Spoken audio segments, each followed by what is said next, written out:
Hello दोस्तों, मैं हूँ जाहिद आलम और आप देख रहे हैं द राइज अप।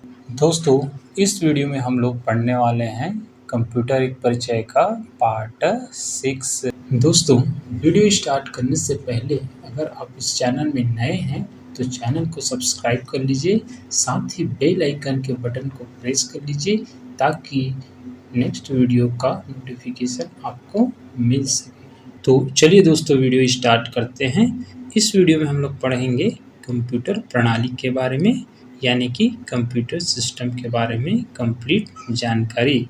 तो सबसे पहले दोस्तों हम लोग पढ़ेंगे कंप्यूटर प्रणाली के अर्थ के बारे में, यानी कि मीनिंग ऑफ कंप्यूटर सिस्टम।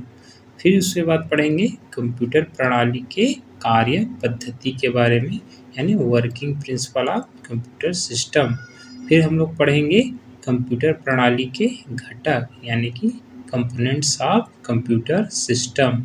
फिर उसके बाद लास्ट में पढ़ेंगे कंप्यूटर सिस्टम के कार्यक्षमता की माप, यानी कि measuring of performance of a computer system.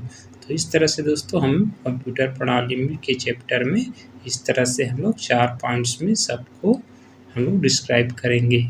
तो दोस्तों, सबसे पहले हम लोग पढ़ते हैं कंप्यूटर प्रणाली के अर्थ के बारे में, यानी कि मीनिंग ऑफ कंप्यूटर सिस्टम के बारे में।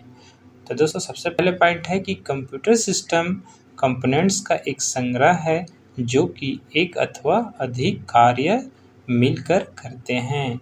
तो याद रखना दोस्तों कि जो कंप्यूटर सिस्टम होता है वो एक कंपोनेंट्स का क्या होता है, संग्रह होता है। बहुत सारे कंपोनेंट्स यानी घटक मिल करके, यानी बहुत सारे पार्ट्स मिल करके क्या होते हैं, कंप्यूटर सिस्टम बनते हैं।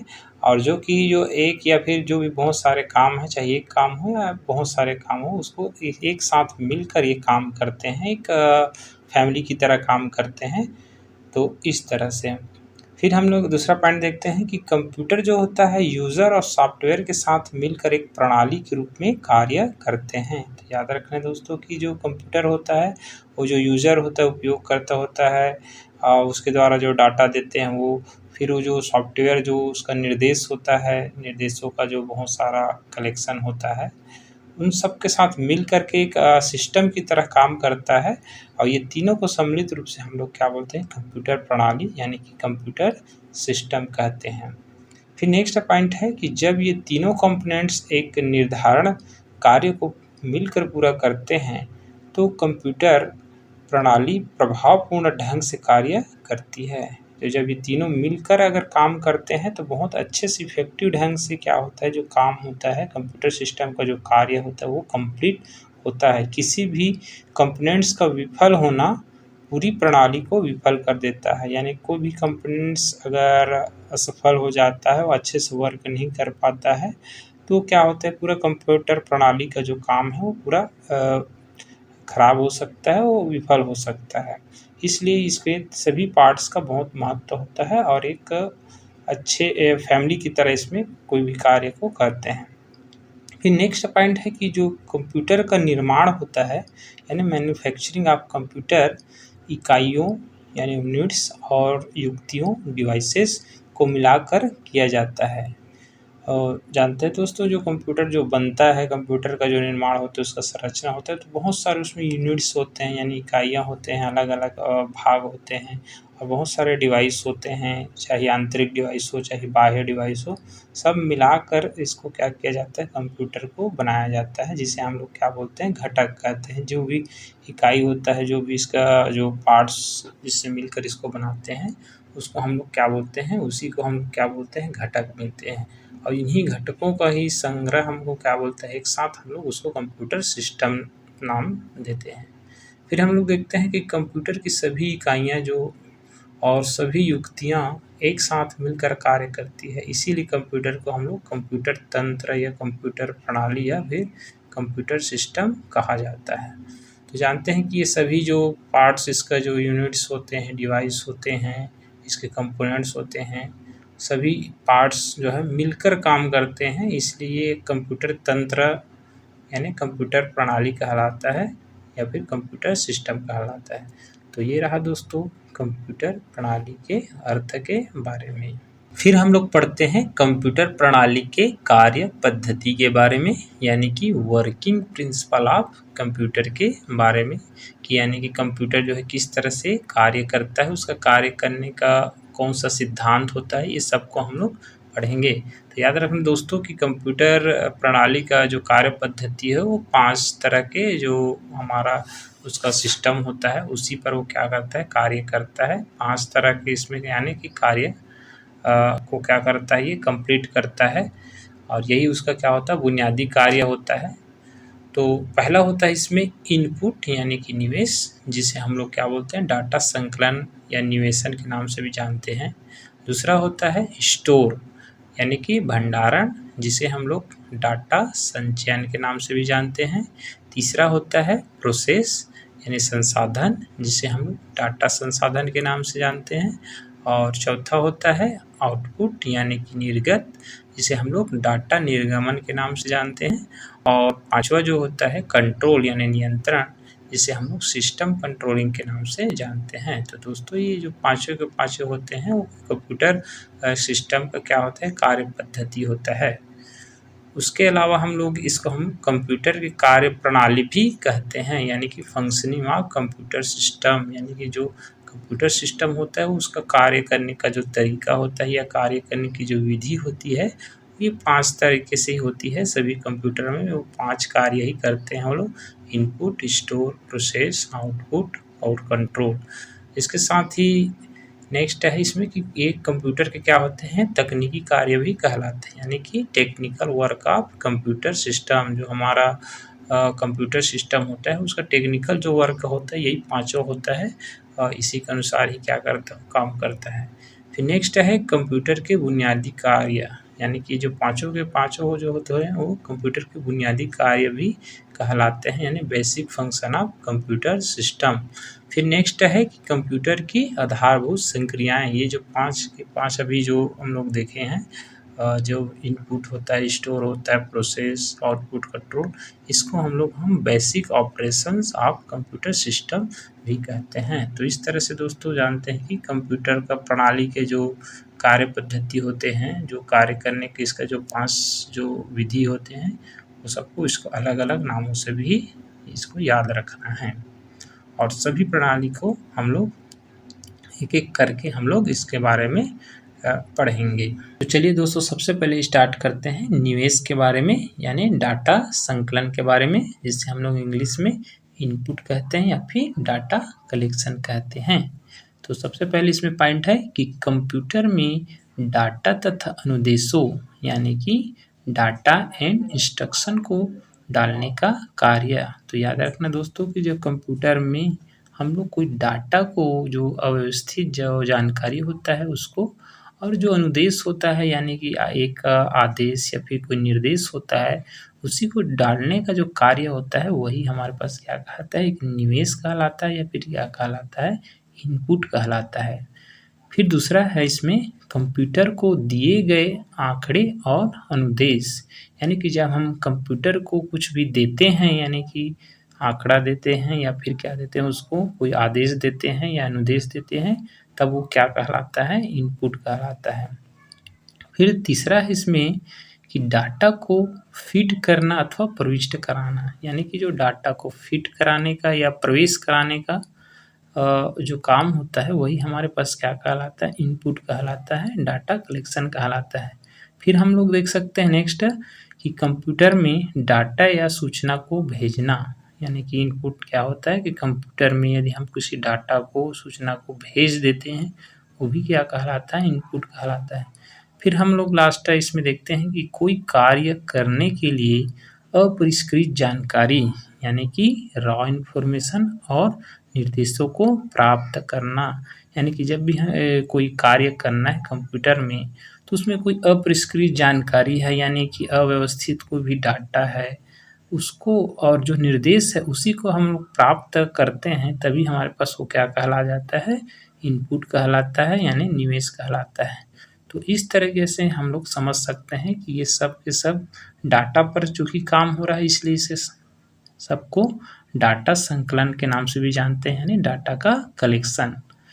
फिर इसमें हम नोट पॉइंट इसमें याद रखना है दोस्तों कि इसे हम लोग जो भी काम होता है, जो इनपुट का जो काम होता है, उसको हम लोग इनपुट यूनिट द्वारा संपन्न किया जाता है।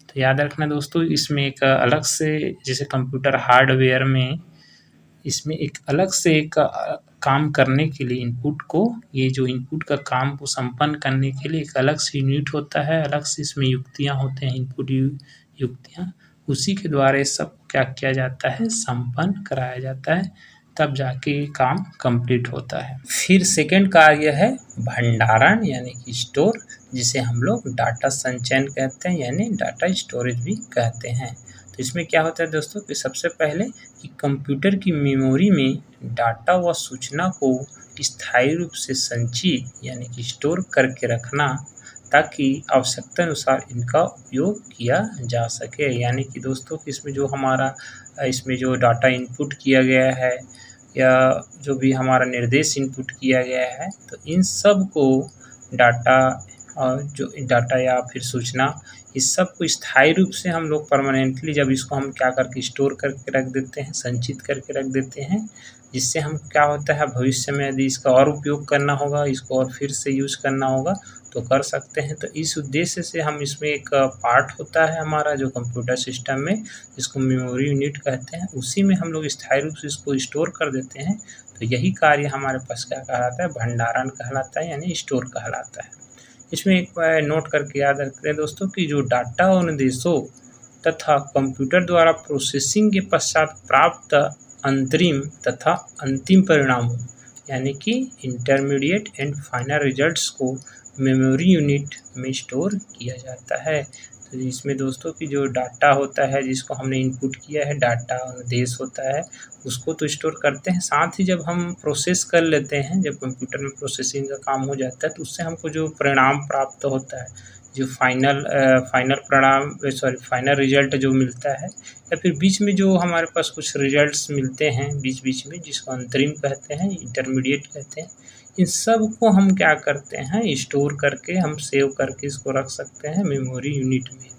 तो इस तरह से हम लोग इसमें देखते हैं कि भंडारण स्टोर का काम होता है। फिर हम लोग पढ़ते हैं तीसरे कार्य संसाधन के बारे में यानी कि प्रोसेस के बारे में, जिसको हम लोग डाटा संसाधन भी कहते हैं यानी कि डाटा प्रोसेसिंग के बारे में। इसमें सबसे पहले पॉइंट है कि ऐसी संक्रियाएं करना जिससे डाटा उपयोग करने योग्य बन जाए।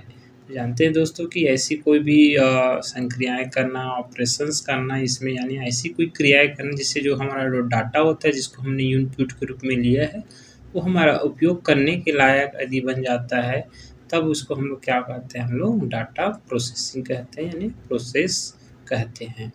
दूसरा होता है इसमें प्राप्त निर्देशों के अनुसार अपरिष्कृत जानकारी पर कार्य करना, अर्थात कंप्यूटर के निर्देशों को एग्जीक्यूट यानी क्रियान्वयन करना।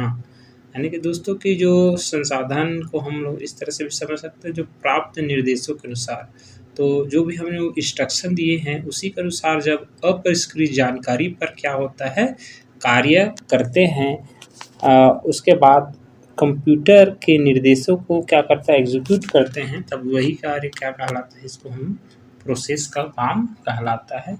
कि जैसे जैसे हम उसको निर्देश दिए हैं उसी के अनुसार वो क्या करता है, कार्य करता है, तो हम इसको क्या करते हैं, उसी को क्या होता है, निर्देशों का एग्जीक्यूट के नाम से जानते हैं। और यही जो है हमारे पास क्या कहलाता है, संसाधन कहलाता है यानी कि प्रोसेस कहलाता है। फिर नेक्स्ट पॉइंट है कंप्यूटर द्वारा संपादित की जाने वाली प्रक्रियाओं, क्रियाओं या क्रियाविधियों का श्रृंखला या अनुक्रम जो इनपुट को आउटपुट में बदलती है। तो संसाधन को और पॉइंट में समझ सकते हैं दोस्तों कि जो कंप्यूटर द्वारा संपादित की जाने वाली प्रक्रियाएं यानी यहाँ पर कोई प्रोसीजर अपनाते हैं, जैसे कंप्यूटर को उसको कंप्लीट करने के लिए कोई भी हम निश्चित परिणाम को प्राप्त करने के लिए हम कोई भी प्रोसीजर अपनाते हैं, कोई क्रियाएं करते हैं, यानी कि कोई हम एक्शंस करते हैं इस पर, या कार्यविधि यानी कोई भी मेथड करते हैं, तो इनका एक हम सीरीज करते हैं, एक के बाद एक हम लोग क्या करते हैं, क्रम से हम उसको फॉलो करते हुए आगे की ओर बढ़ते हैं, जिससे हमारा जो इनपुट किया गया है वो किस में बदल जाता है, आउटपुट में बदल जाता है। तब इसको हम लोग क्या कहते हैं, संसाधन कहते हैं या फिर प्रोसेस कहते हैं। तो इस तरह से दोस्तों हम समझ सकते हैं कि कोई भी प्रोसीजर वगैरह है, क्रिया है या कार्यविधि है, मेथड है, उसी का हम एक सीक्वेंस को ही हम लोग क्या बोलते हैं, हम संसाधन बोलते हैं। फिर नेक्स्ट पॉइंट में हम समझ सकते हैं इनपुट द्वारा प्राप्त डाटा पर अनुदेशों के अनुसार उसे सूचना में बदलना तथा वांछित कार्य संपन्न करना प्रोसेसिंग कहलाता है। इस तरह से भी समझ सकते हैं दोस्तों कि जो इनपुट से हम क्या करते हैं, जो डाटा मिलता है और इनपुट से हमको अनुदेश भी मिलता है, उसी के अनुसार उसे क्या बदल देना, सूचना में बदल देना। सूचना हमारे पास क्या होती है, एक व्यवस्थित जानकारी होती है, इसी में बदल देते हैं जिससे हमारा जो भी हम कार्य चाहते हैं कंप्लीट करना, जो हम निश्चित हम उचित परिणाम हम प्राप्त करना चाहते हैं, वो जब हमारे पास कंप्लीट हो जाता है, संपन्न हो जाता है, तो इसी को क्या कहते हैं, प्रोसेसिंग कहते हैं। तो इस तरह से दोस्तों हम इस पॉइंट में हम ये जो संसाधन है उसको हम लोग समझ सकते हैं। फिर नेक्स्ट इसी में है कि प्रोसेसिंग में निम्न कार्य सम्मिलित होते हैं। ये जो प्रोसेसिंग होता है, ये प्रोसेस का काम, संसाधन का काम जो होता है, इसमें क्या-क्या कार्य हो सकते हैं, इसको हम लोग देखते हैं। सबसे पहले इसमें होते हैं अंकगणितीय परिकलन या फिर गणनाएँ, यानी कि अरिथमेटिकल ऑपरेशंस, जैसे कि योग, घटाना, गुणा एवं भाग आदि। यानी कि इसमें हम समझ सकते हैं कि जो प्रोसेसिंग में एक गणना का काम भी होता है और जो हमारा अंकगणितीय होता है, जैसे कि जोड़ना है, घटाना है, गुणा भाग, ये सब जो भी काम ये भी हो सकते हैं। फिर नेक्स्ट इसमें तार्किक गणनाएँ भी हो सकते हैं, यानी लॉजिकल ऑपरेशन। तार्किक गणनाएँ से मतलब है कि किसी में तुलना करना, यानी कंपैरिजन करना, जैसे दो राशियों के मानों में हम तुलना करते हैं, तो इस टाइप से वो तार्किक गणना के अंतर्गत आता है। जैसे कि बराबर है कि दोनों राशि यदि समान रूप से उसका वैल्यू अगर समान है तो हम उसको बराबर है देते हैं, या फिर छोटा है, एक वैल्यू दूसरे से छोटा है या फिर बड़ा है। इस तरह से जो हमारे पास जो तार्किक गणनाएँ हैं, किसी में कंपैरिजन करना है, तो ये काम भी क्या कहलाता है, प्रोसेसिंग के काम में सम्मिलित होता है। फिर तीसरा होता है तर्क करना, यानी लॉजिक करना। ये भी एक प्रकार का क्या कहलाता है, प्रोसेसिंग कहलाता है। कि जैसे कंप्यूटर में जो डॉक्यूमेंट की गलतियों को ठीक करना होता है, तो जैसे कंप्यूटर में कोई भी डॉक्यूमेंट फाइल वगैरह है, तो उसमें कुछ भी मिस्टेक हो गया, उसको ऑटोमेटिक क्या करना, अपने से तर्क करके, लॉजिक करके उसको ऑटोमेटिक ठीक कर देना, यानी कि वहाँ पर मिस्टेक को फाइंड करना, ये काम भी एक प्रोसेसिंग के अंतर्गत आता है। चौथा इसमें है कि निर्णय लेना, यानी कोई भी डिसीजन लेना, कि जैसे कि जगह के अनुसार, मतलब टेक्स्ट को जैसे अलाइन कर लेना, यानी उसको जस्टिफाई कर लेना, इस तरह से भी कोई भी डिसीजन लेने का काम भी प्रोसीजर में आता है। तो इस टाइप से ये जो 4 तरीके का है वो उसमें प्रोसेसिंग के अंतर्गत आता है, जिसको क्या किया जाता है, संपन्न कराया जाता है। फिर नेक्स्ट कार्य है निर्गत, यानी कि आउटपुट, जिसे हम लोग डाटा निर्गमन भी कहते हैं, यानी कि डाटा आउटपुट भी कहते हैं। तो इसमें क्या क्या आते हैं, कौन कौन से पॉइंट, इसको हम लोग देखते हैं। तो सबसे पहले इसमें पॉइंट है कि कंप्यूटर के द्वारा प्रोसेसिंग यानी संसाधित के पश्चात सूचना या परिणामों को उपयोगकर्ता के समक्ष प्रदर्शित करने का कार्य है। यानी कि हम आउटपुट किसे कहेंगे, जो कंप्यूटर होता है, कंप्यूटर के द्वारा जो प्रोसेसिंग हो गया रहता है, प्रोसेस के बाद जो सूचना मिलता है, यानी डाटा को हम जब क्या करते हैं, प्रोसेसिंग कर लेते हैं, तो उससे हमको सूचना प्राप्त होता है या फिर कोई परिणाम प्राप्त होता है, रिजल्ट। उसी को जो उपयोगकर्ता के समक्ष, यानी यूजर के समक्ष क्या होता है, प्रदर्शित करता है, तब इसको हम लोग क्या बोलते हैं, आउटपुट के नाम से जानते हैं, निर्गत के नाम से जानते हैं। फिर इसमें नेक्स्ट पॉइंट में समझ सकते हैं कि कंप्यूटर से ली गई जानकारी या डाटा, मतलब कंप्यूटर से ली गई जानकारी, डाटा या फिर सूचना, यानी कंप्यूटर से कोई भी, जैसे कि हमको जानकारी मिलती है या जो भी कोई भी सूचना मिलता है, उसी को हम लोग क्या बोलते हैं, आउटपुट भी कह सकते हैं। फिर इसमें है नेक्स्ट पॉइंट में समझ सकते हैं कि कंप्यूटर द्वारा दिए गए नतीजे या वांछित परिणाम, यानी कंप्यूटर के द्वारा जो भी नतीजा दिया जाता है, यानी परिणाम, यानी रिजल्ट दिया जाता है, फाइनल रिस्पॉन्स दिया जाता है, ये सब को हम क्या कर सकते हैं, आउटपुट समझ सकते हैं। उसके बाद है कि उपयोगकर्ता को संसाधित डाटा, यानी प्रोसेस्ड डाटा प्रोवाइड कराना भी क्या कहलाता है, आउटपुट कहलाता है। कि उपयोगकर्ता को, जो हमारा यूज़र होता है, उसी को क्या करता है, जब कंप्यूटर जो है संसाधित डाटा देता है, पहले जो डाटा इनपुट किया रहता है उसको जब प्रोसेस करने के बाद जो डाटा उपलब्ध कराता है, जिसे हम सूचना भी कहते हैं, इसी को उपलब्ध कराना ही क्या कहलाता है, इसमें आउटपुट कहलाता है, फिर डाटा निर्गमन कहलाता है। तो इस तरह से दोस्तों ये कार्य होता है। इसमें एक नोट याद करके रखना है, इसे हम जो कंप्यूटर सिस्टम के आउटपुट यूनिट द्वारा संपन्न किया जाता है, कि अलग से हमारा कंप्यूटर सिस्टम में एक अलग से पार्ट रहता है, इसमें कंपोनेंट्स रहता है, इसमें आउटपुट यूनिट नाम से स्पष्ट है कि जो आउटपुट का काम जो होता है कौन करेगा, आउटपुट यूनिट करेगा, इसी के द्वारा संपन्न कराया जाता है।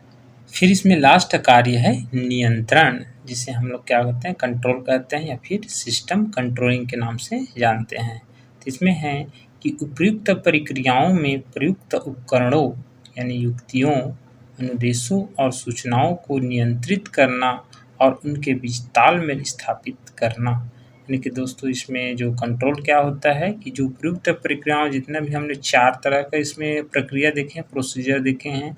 सबसे पहले इनपुट देखे हैं, फिर स्टोर देखे हैं, फिर उसके बाद हम लोग प्रोसेस देखे हैं, फिर आउटपुट देखे हैं। तो ये जितना भी वो पहले जो हम लोग पढ़े हैं, सभी के लिए जो उपकरण यूज़ किया जाता है, युक्तियाँ यूज़ किया जाता है, इनपुट के लिए इनपुट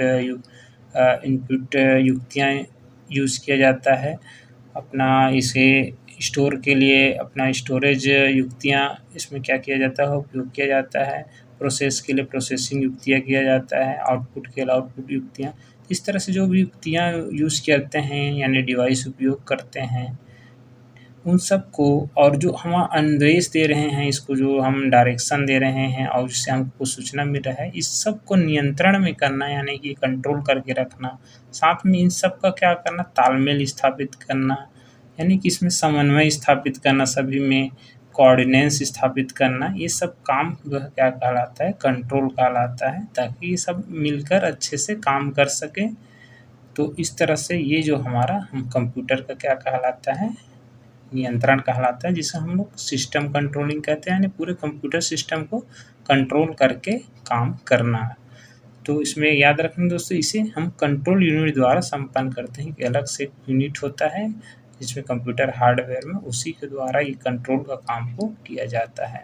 तो इस तरह से देखते हैं दोस्तों कि हमारे पास कंप्लीट 5 कार्य होते हैं। ये इसी सिद्धांत पे क्या होता है, कोई भी हमारा जो कंप्यूटर होता है, कंप्यूटर सिस्टम जो है कार्य करता है। तो नीचे हम लोग कंप्यूटर की कार्य प्रणाली जो है उसको हम एक आरेख के डायग्राम के माध्यम से समझ सकते हैं, कि जैसे इसमें डायरेक्शन में दिखाया गया है कि सबसे पहले डाटा या फिर कोई भी इंस्ट्रक्शन को सबसे पहले इनपुट कराया जाता है। इनपुट के बाद हमारा जो अगला है वो काम होता है, प्रोसेस होता है। तो प्रोसेस होने से पहले इसमें क्या होता है, थोड़ा सा स्टोरेज भी होता है, वो भी डाटा होते हैं, जो भी हम लोग डाटा दिए हैं, जो फिर इंस्ट्रक्शन दिए हैं, यानी कि इंस्ट्रक्शन का जो अपना ग्रुप हो सकता है, प्रोग्राम, ये सब को स्टोर करने का भी काम होता है। साथ में ही इसमें प्रोसेस में कंट्रोल भी होते रहता है, सबको कंट्रोल करने का काम। साथ में इसमें फिर आउटपुट इंफॉर्मेशन के रूप में हमको आउटपुट प्राप्त होगा।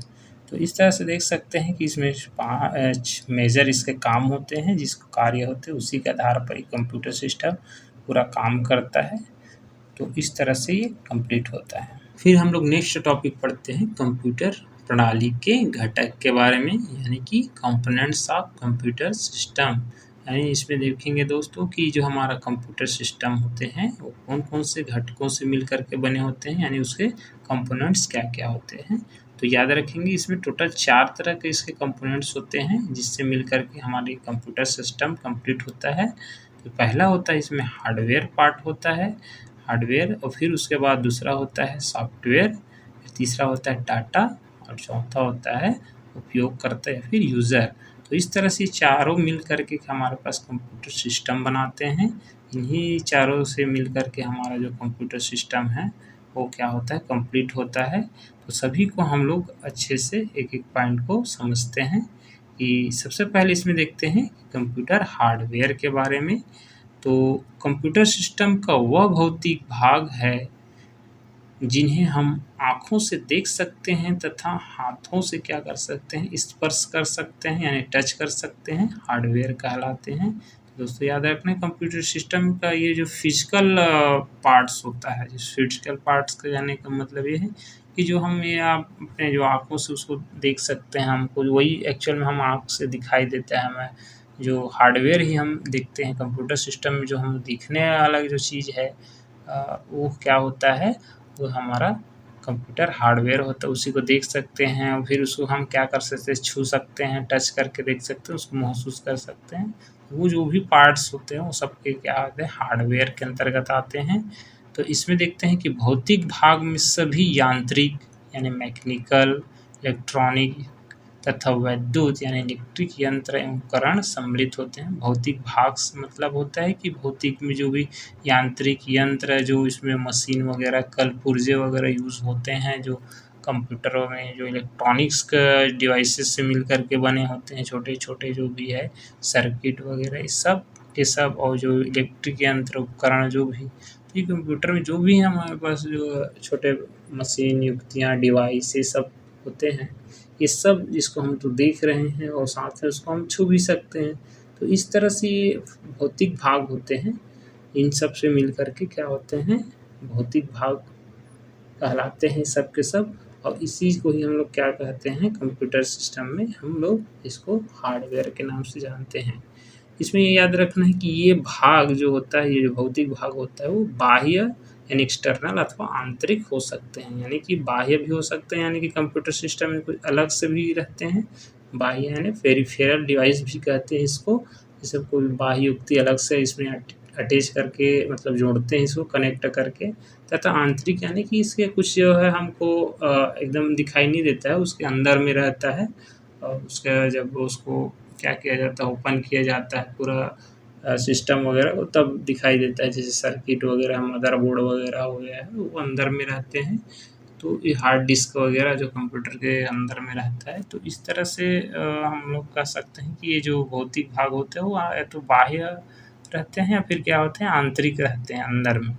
इसका फिर नेक्स्ट इसमें उदाहरण देख सकते हैं, जैसे कि इस चित्र में दिया हुआ है कि ये जो मदरबोर्ड है ये भी हार्डवेयर कहलाता है, जो कि अंदर में रहता है। हमारा एक सीपीयू रहता है, उसके अंदर रहता है, मॉनिटर है, ये भी हार्डवेयर है, कीबोर्ड है, माउस है, और बहुत सारे इसमें हार्ड डिस्क वगैरह आ सकते हैं, प्रिंटर आ सकते हैं।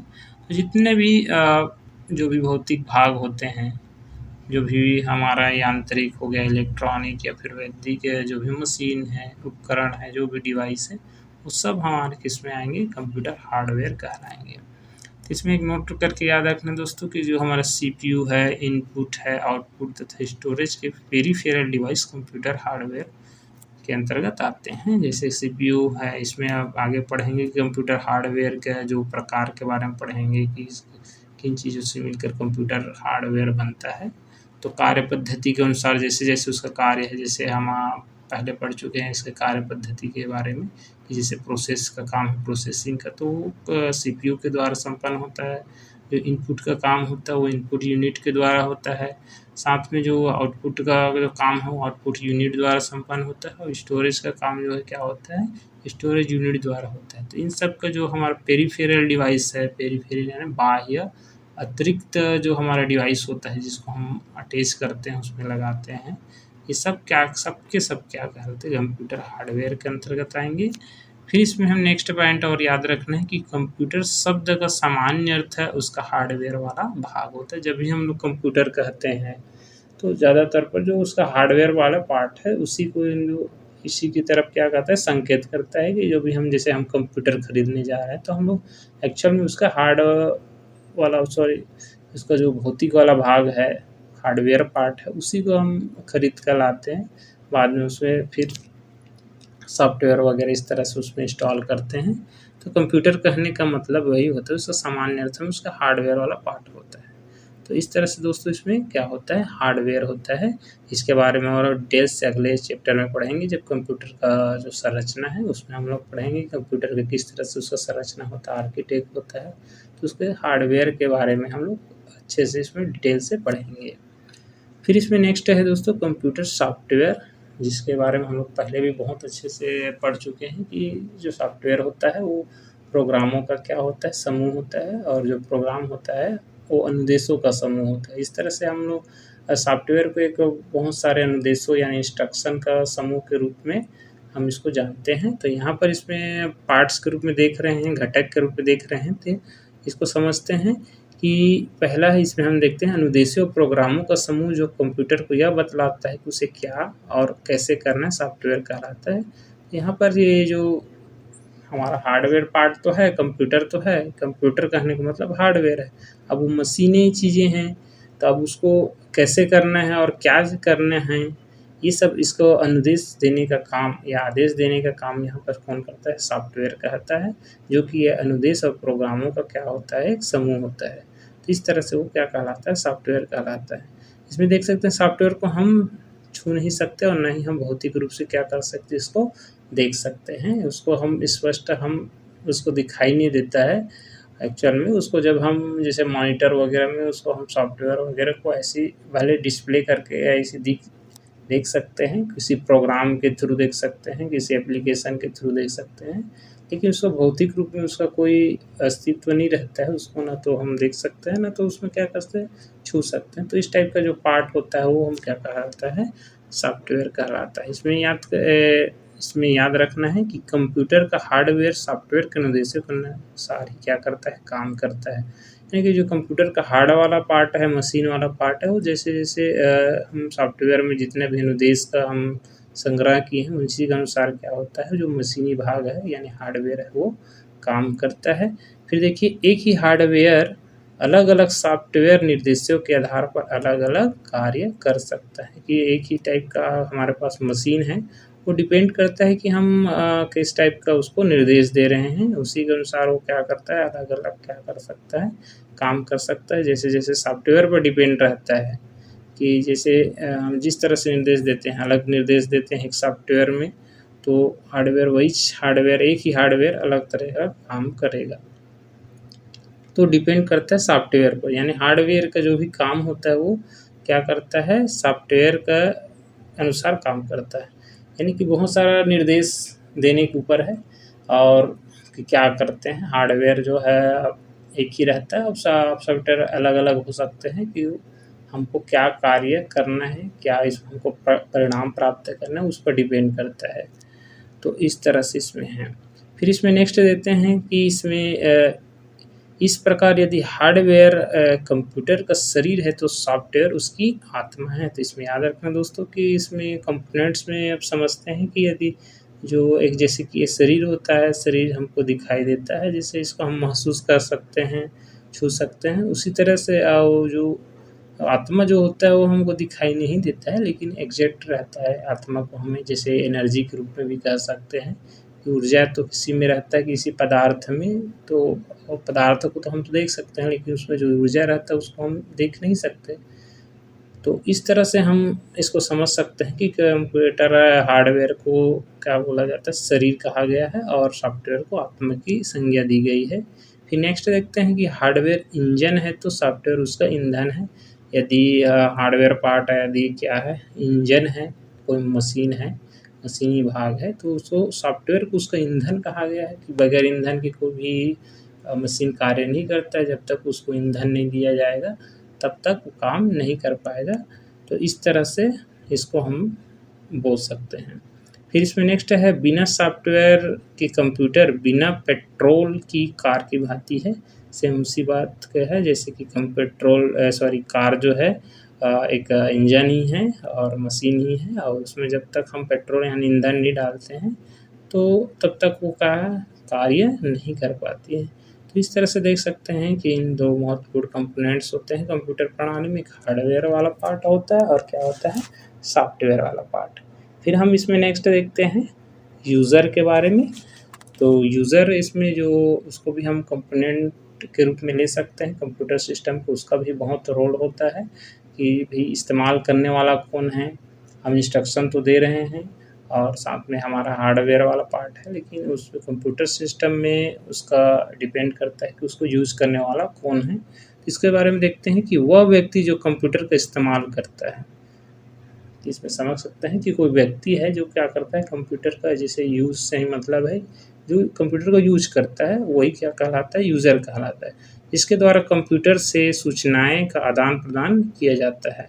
तो इसी व्यक्ति के द्वारा जो क्या होता है कंप्यूटर का क्या होता है इंफॉर्मेशन जो मिलता है उसे वो क्या किया जाता है, आदान प्रदान है कि किया जाता है इसके माध्यम से, यूज़र के माध्यम से, कि हमको भी सूचना को क्या करते हैं हम ले भी सकते हैं और को भी जैसे सूचना हम देना है तो हम इसी यूज़र के माध्यम से कंप्यूटर को दे सकते हैं। तो इस तरह से यूज़र भी क्या होता है कि हमारा कंप्यूटर सिस्टम का क्या होता है, पार्ट होता है। तो इस तरह से समझ सकते हैं दोस्तों कि है 4 पार्ट इसमें होते हैं जिसके बारे में डिस्क्राइब किया कि सबसे पहले हार्डवेयर देखें, फिर क्या देखें सॉफ्टवेयर, फिर उसके बाद हम यूज़र के बारे में, फिर एक होता है डाटा भी होता है जिसके बारे में हमने फर्स्ट वीडियो में अच्छे से उसको डील किए हैं कि डाटा क्या होता है, एक विस्तृत जानकारी होता है, व्यवस्थित तथ्य होता है और जिसी को हम क्या करते हैं कंप्यूटर में इनपुट कराते हैं तब जा कर के हमको उपयोगी जानकारी हमको प्राप्त होती है जिसे सूचना कहते हैं। तो इस तरह से डाटा के बारे में उसके अर्थ और जो भी है उसके प्रकार होते हैं, कौन-कौन से डाटा होते हैं उसके बारे में हम लोग फर्स्ट वीडियो में हम लोग इसमें पढ़ चुके हैं। तो इसलिए यहाँ पर इसके बारे में भी डील नहीं किया गया है। तो उसके लिए अगर जानना है डाटा के बारे में तो हम लोग फर्स्ट में देख सकते हैं, फर्स्ट वीडियो में। चलिए दोस्तों फिर नेक्स्ट हम लोग टॉपिक की ओर बढ़ते हैं। इसमें पढ़ते हैं कि कंप्यूटर सिस्टम के कार्यक्षमता की माप के बारे में, यानी कि measuring the performance of a computer system के बारे में। तो इसमें याद रखना दोस्तों कि इसमें जो हमारा कंप्यूटर सिस्टम है उसकी जो कार्य क्षमता होती है, उसका जो परफॉर्मेंस होता है उसको हम किस तरह से मेजर करते हैं इसके बारे में हम लोग पढ़ते हैं।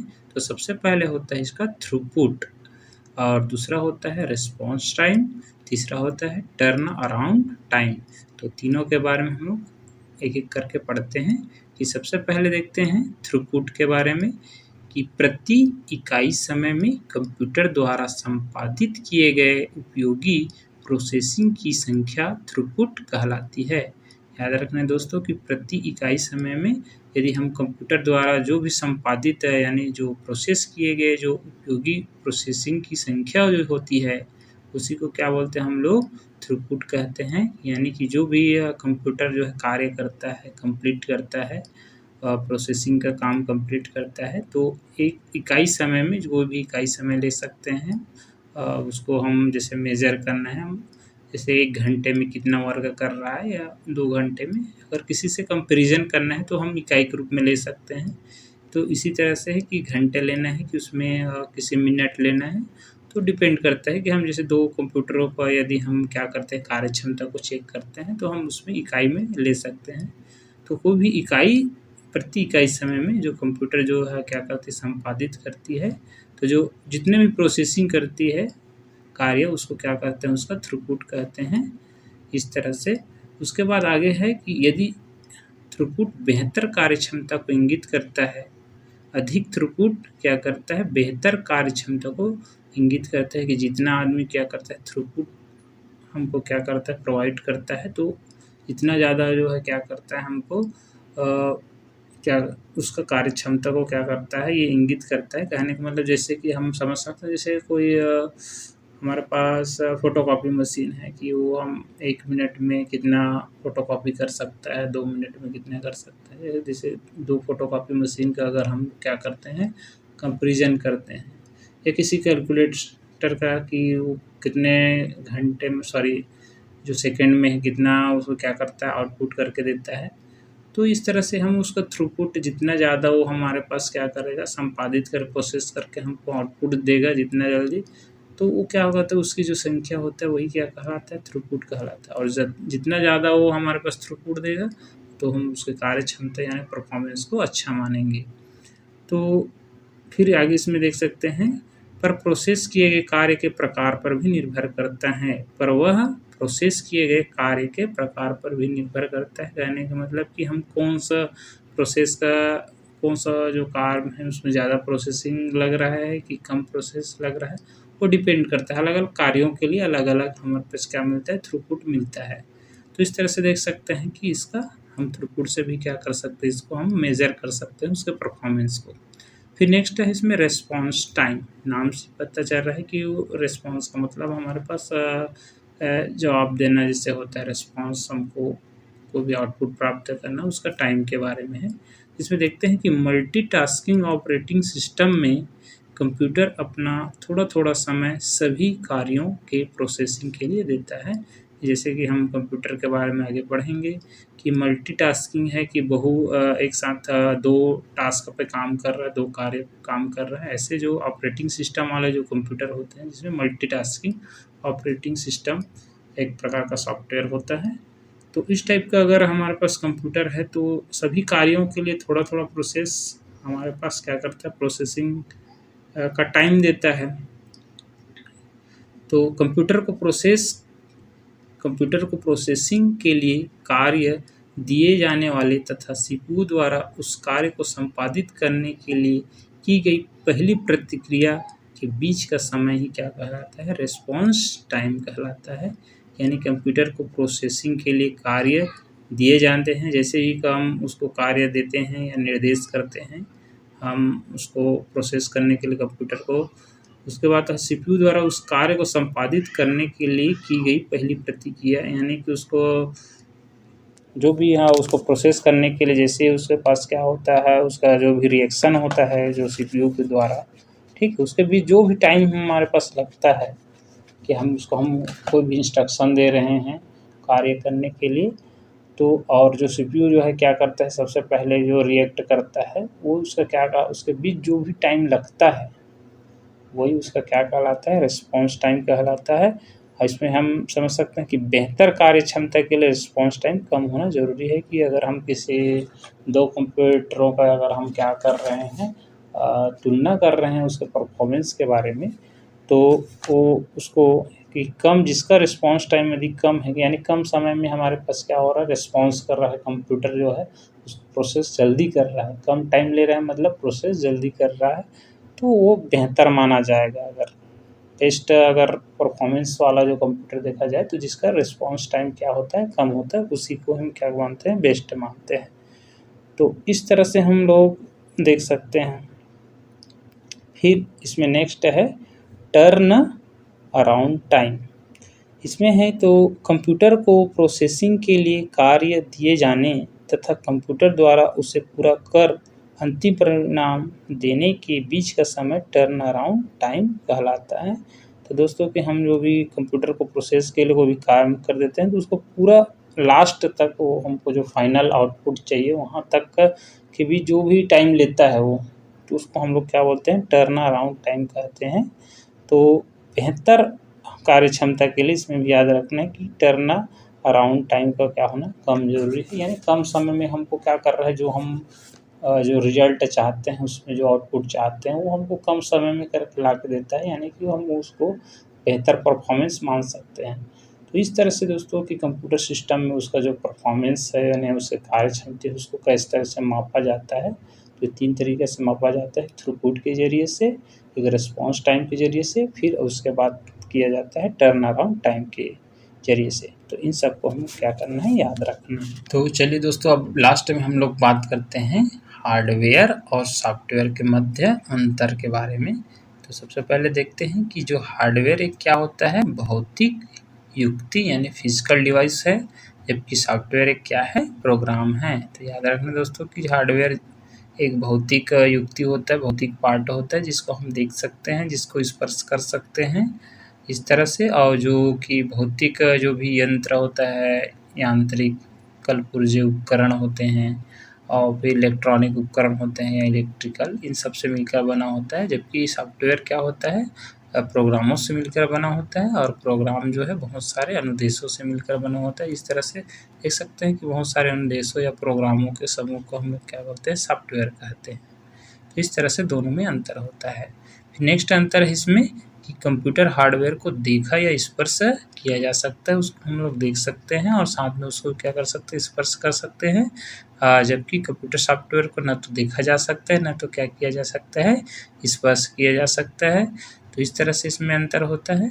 फिर नेक्स्ट है कि हार्डवेयर मशीन स्तर पर कार्य करता है। हार्डवेयर एक क्या होता है, मशीन होता है, और मशीन की तरह इसमें क्या होता है, वर्क करता है, जो भी मशीन का जो काम होता है इस तरह से। जबकि सॉफ्टवेयर जो है हार्डवेयर को निर्देश यानी इंस्ट्रक्शन प्रदान करता है। यानी सॉफ्टवेयर जो है हार्डवेयर को निर्देश देने, कमांड देने का काम करता है कि उसको किस टाइप से काम करना है और कौन टाइप से काम कैसे करना है, ये सब के बारे में निर्देश देने का काम कौन करता है, सॉफ्टवेयर करता है। फिर नेक्स्ट अंतर है इसमें, हार्डवेयर सॉफ्टवेयर के नियंत्रण यानी कंट्रोल में संचालित होती है। तो याद रखना कि जो हार्डवेयर वाला पार्ट है वो सॉफ्टवेयर के ही नियंत्रण यानी कंट्रोल में क्या होता है, काम करता है। इस तरह से सॉफ्टवेयर के निर्देश रहता है, उसी के अनुसार क्या होता है, हार्डवेयर वर्क करता है।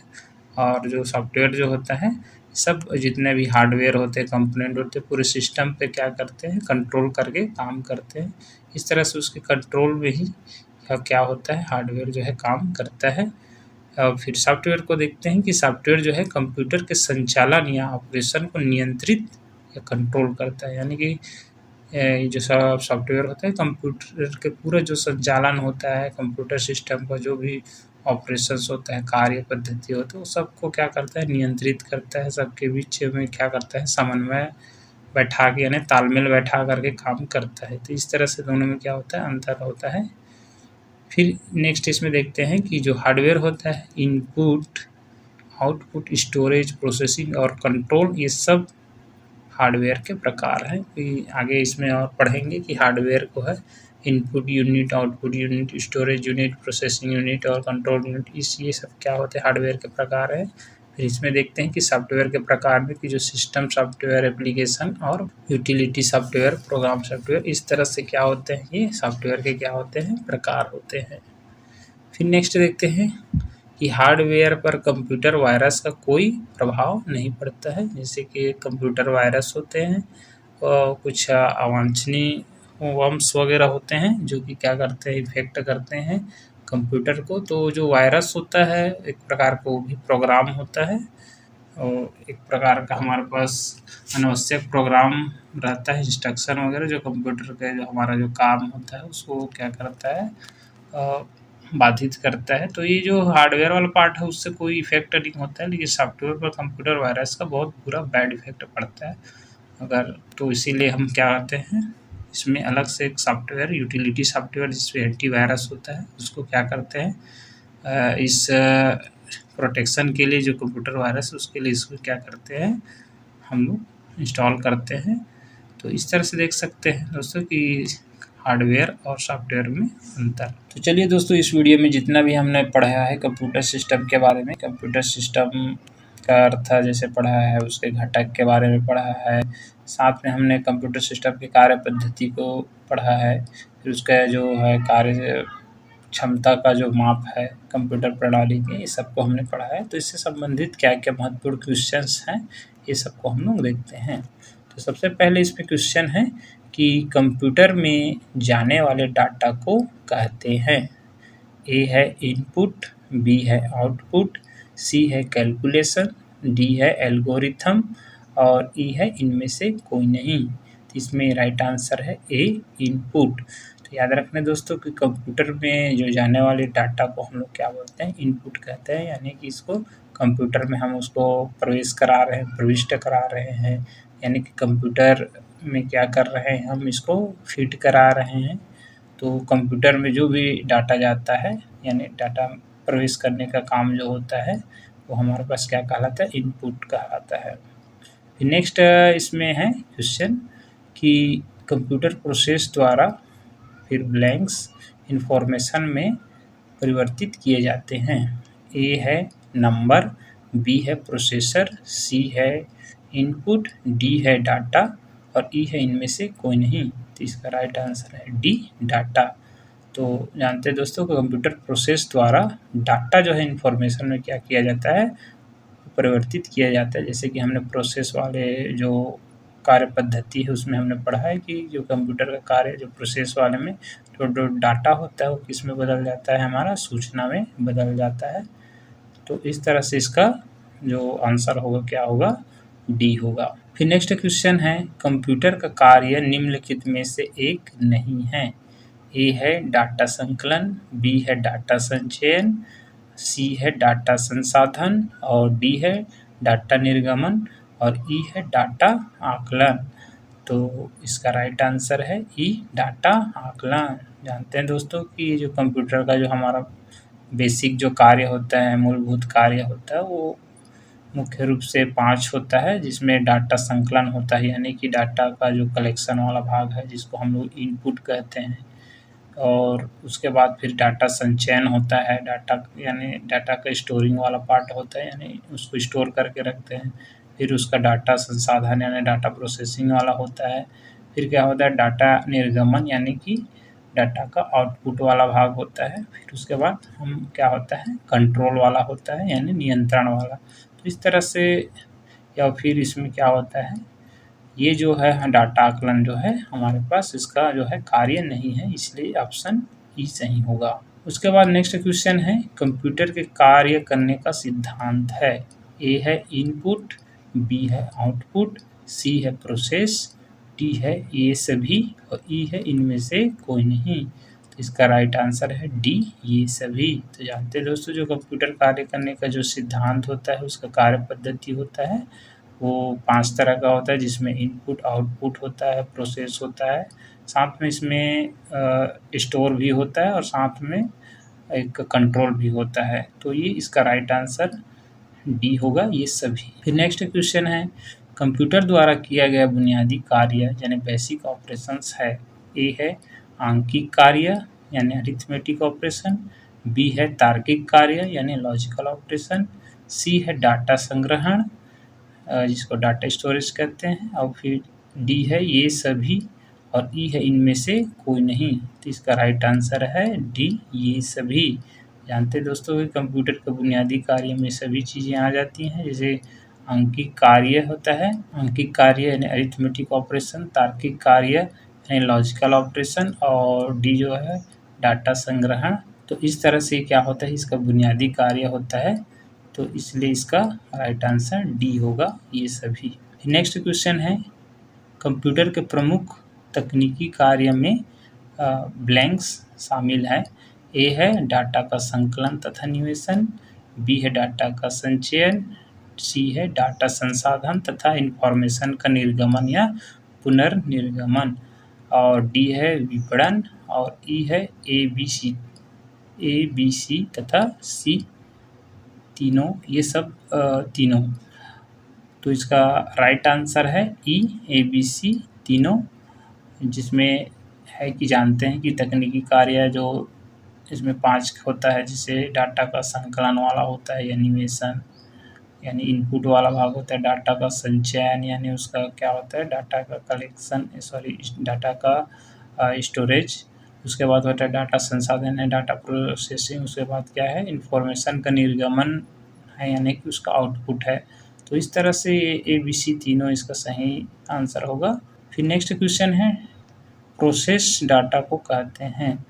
ए है इनपुट, बी है आउटपुट, सी है प्रोसेस, डी है ये सभी और ई है इनमें से कोई नहीं। तो इसका राइट आंसर होगा बी आउटपुट। तो जानते हैं दोस्तों कि जो प्रोसेस करने के बाद जो डाटा प्राप्त होता है उसको हम सूचना कहते हैं, और जो प्रोसेस करने के बाद प्रोसेसिंग के बाद जो काम होता है उसको हम लोग प्रोसेस्ड डाटा कहते हैं, जो कि हम क्या कहलाता है, आउटपुट कहलाता है। इस वजह से इसका राइट आंसर होगा बी आउटपुट।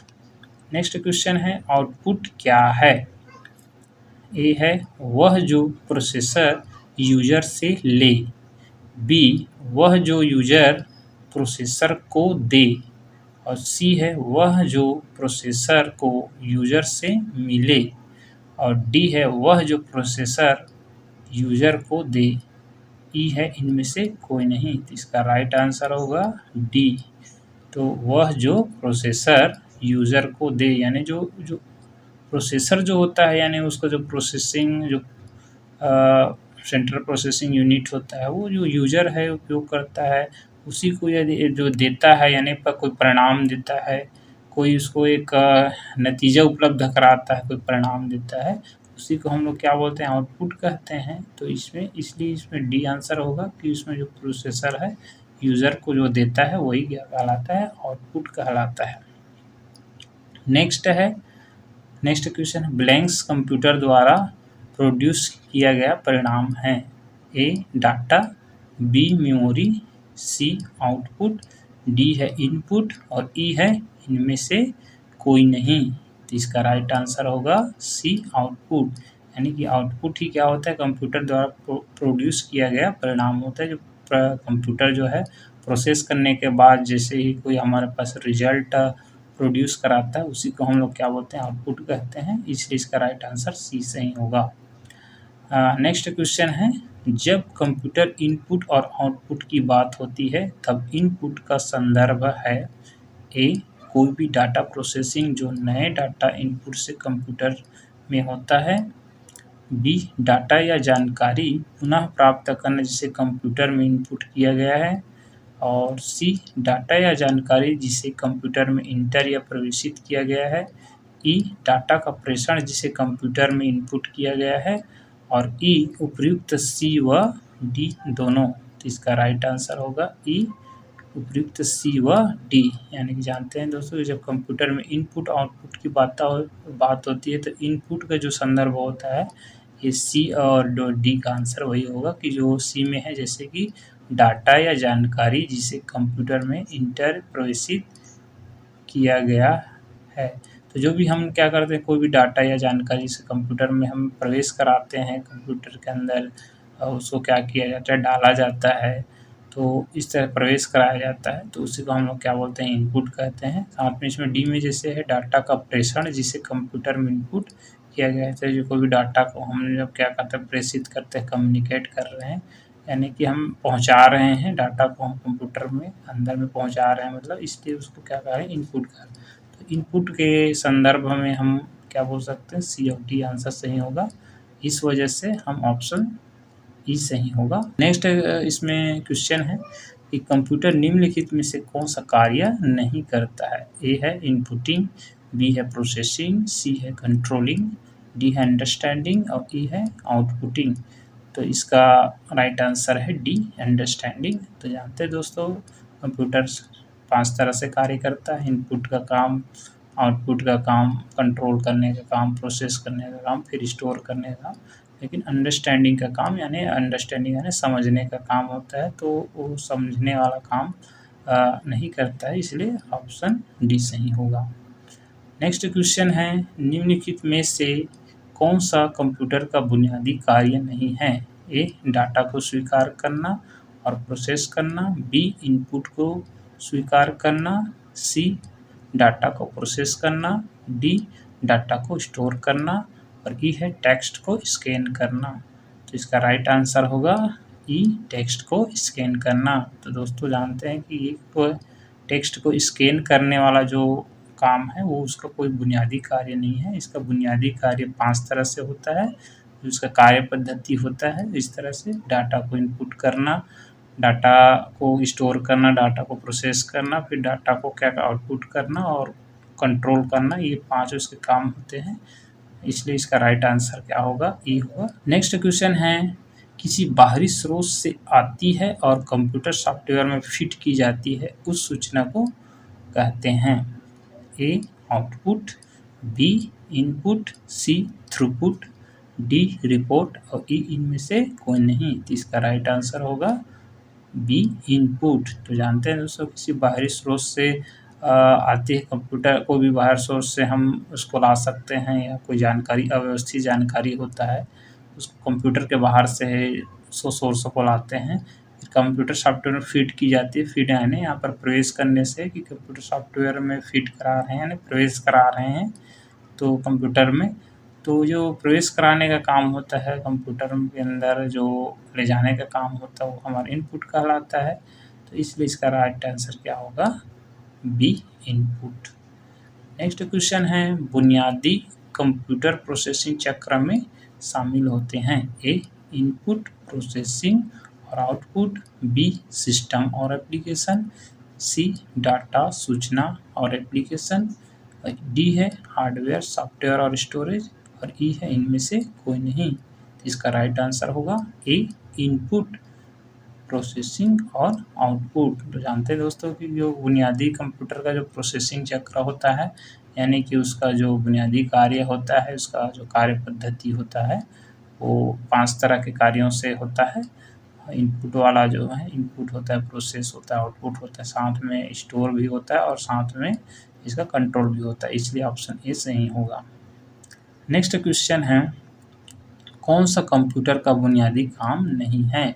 ए, copy text, B, accept input, C, process data, D, store data और ई इनमें से कोई नहीं। तो इसका राइट आंसर होगा ए, कॉपी टेक्स्ट। तो याद रखना दोस्तों, ये कंप्यूटर का बुनियादी कार्य नहीं है। बाकी जैसे एक्सेप्ट डाटा यानी डाटा को एक्सेप्ट करना यानी ग्रहण करना, और प्रोसेस करना, स्टोर करना, साथ ही इसका कंट्रोल करना और आउटपुट करना, ये 5 तरह का उसका बुनियादी कार्य होता है, इसलिए ऑप्शन ए सही होगा, कॉपी टेक्स्ट। नेक्स्ट क्वेश्चन है, कंप्यूटर के 4 मुख्य कार्य हैं। ए है इनपुट, प्रोसेसिंग, आउटपुट और स्टोरेज। बी है लर्निंग, थिंकिंग, इंटेलिजेंस और वर्चुओसिटी। सी है डाटा इंफॉर्मेशन, बिट्स और बाइट्स। डी है हार्डवेयर, सॉफ्टवेयर, मॉडलिंग और ऑपरेशंस। ई है इनमें से कोई नहीं। इसका राइट आंसर होगा ए, इनपुट, प्रोसेसिंग, आउटपुट और स्टोरेज। जानते हैं दोस्तों, ये इसका मुख्य काम होता है, बुनियादी काम होता है, और यही इसका आधारभूत क्या होते हैं, काम होते हैं, इसलिए ऑप्शन ए सही होगा। नेक्स्ट क्वेश्चन है, कंप्यूटर डाटा को मैनिपुलेट करता है जिसे कहते हैं? ए, इनपुटिंग, बी, प्रोसेसिंग, सी, आउटपुटिंग, डी, स्टोरिंग और ई है कंट्रोलिंग। तो इसका राइट आंसर होगा बी, प्रोसेसिंग। तो जानते हैं दोस्तों, जो डाटा पर प्रोसेस किया जाता है, डाटा को संसाधित किया जाता है, उसको हम लोग डाटा प्रोसेसिंग कहते हैं। साथ में जो डाटा में प्रोसेसिंग का मेन मतलब होता है कि जो हमारा रॉ मटेरियल होता है उसको मैनिपुलेट करते हैं यानी फेरबदल करते हैं, तो उसी को हम लोग क्या बोलते हैं, प्रोसेसिंग कहते हैं, इसलिए इसका ऑप्शन बी सही होगा। नेक्स्ट इसमें क्वेश्चन है, कंप्यूटर का बेसिक सिद्धांत कौन सा है? ए, अरिथमेटिक ऑपरेशन, बी है लॉजिक ऑपरेशन, सी है भंडारण क्षमता और डी है उपयुक्त सभी और ई है इनमें से कोई नहीं। तो इसका राइट आंसर होगा डी, उपयुक्त सभी। तो जानते हैं दोस्तों कि हमारा जो कंप्यूटर होता है वो अरिथमेटिक ऑपरेशन, लॉजिक ऑपरेशन और भंडारण क्षमता, ये 3 वर्क का इसका बेसिक काम होता है, इस वजह से इसका राइट आंसर क्या होगा, डी सही होगा, उपयुक्त सभी। फिर लास्ट क्वेश्चन है, इनपुट का प्रकार है? ए, डाटा, बी, प्रोग्राम्स, सी, कमांड्स, डी है यूजर रिस्पॉन्स और ई है ये सभी। तो इसका राइट आंसर है ए, सभी। तो जानते हैं दोस्तों, इनपुट में हम लोग डाटा को भी इनपुट करते हैं, कोई प्रोग्राम को भी क्या करते हैं हम लोग उसमें इनपुट कराया जाता है, कमांड से, जैसे कोई निर्देश है उसको भी हम क्या करते हैं, इनपुट करते हैं। यूज़र रिस्पॉन्स है, जैसे यूज़र का जो भी रिस्पॉन्स है उसको भी हम क्या कर सकते हैं, इनपुट करा सकते हैं, इस वजह से ये ये सभी आंसर सही होगा। तो इस तरह से दोस्तों ये हमारा जो भी इम्पोर्टेंट क्वेश्चन है वो कंप्लीट हो जाता है।